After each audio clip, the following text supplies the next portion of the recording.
Tulsi Gabbard took to Twitter to express her opinion on the Russia-Ukraine conflict. So she writes, President Putin, not only is your brutal attack on Ukraine reprehensible, it has been a huge geopolitical error, which has already cost Russia dearly. Those costs will get higher every day you remain in Ukraine. So it is in the best interest of the Russian people and the people of Ukraine that you pull your forces out now. It's not too late to salvage the kinship felt between Russia and the Ukrainian people, as expressed in this video clip from a Ukrainian soldier. And she has embedded in there a TikTok video from this Ukrainian soldier. We'll watch that. Слава Украине! Ребят, мое прошлое видео набрало почти 5 миллионов просмотров. Там я выключил комментарии, потому что очень много людей срутся. И русские, и украинцы. А то хочу сказать, что мы не воюем, мы защищаем нашу землю. Мы не нападали на русских. И мы хотим мира в своем доме и в вашем доме. Давайте без негатива. Главное, чтобы все вернулись домой живыми. Это главное.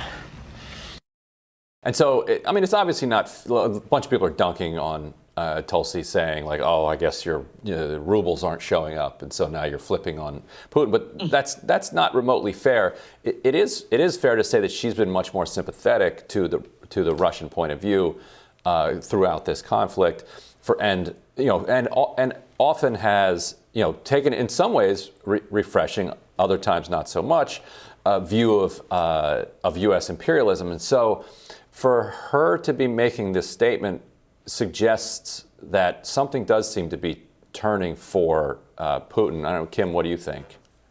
No, I just think that Tulsi does this often, where she will say, end war, end needless war. So I don't really read into it a whole lot, except that perhaps, many of us that I wouldn't say sympathetic to the Russian position, but understanding of where, of the historical context that led them to this aggression, those of us that are understanding of that often get labeled a Putin puppet. And so maybe she's just feeling like she needs to come out and say something on behalf of, that seems more sympathetic to Ukraine. But I mean, look, at the end of the day, Russia's just not going to say, oops, my bad.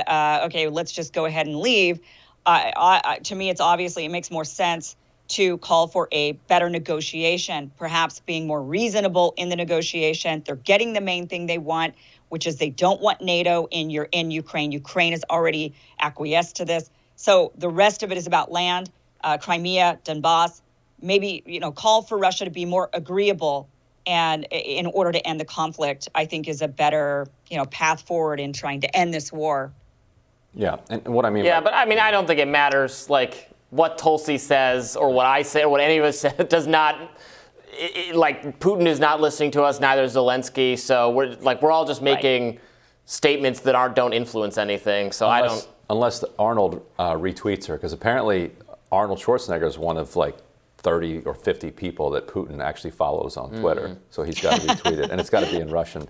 What I mean by her complicated relationship with U.S. imperialism, I think she's completely opposed to U.S. regime change wars abroad, but also supportive of the U.S. global war on terror, which it's an unusual kind of splitting. Right. I don't know that I find it.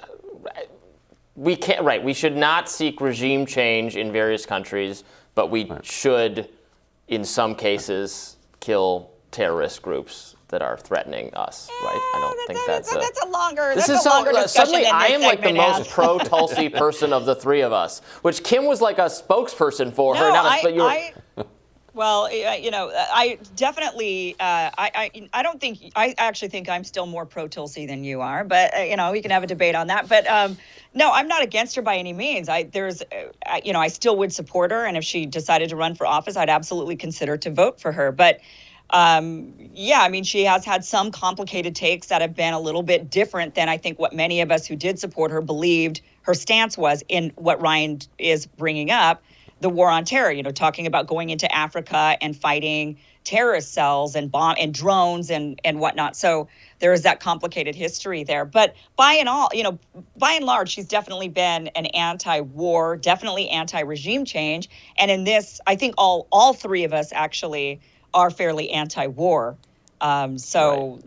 we don't have a single pro-war. I was just thinking this morning when I was Where's watching our you guys. pro-war voice? We don't have a Yeah, very right. well, I'm being accused of being a neoconservative now because we all are right, at some I point. think Russia Everybody should not do this, but yes, Well, no, of not. course, right.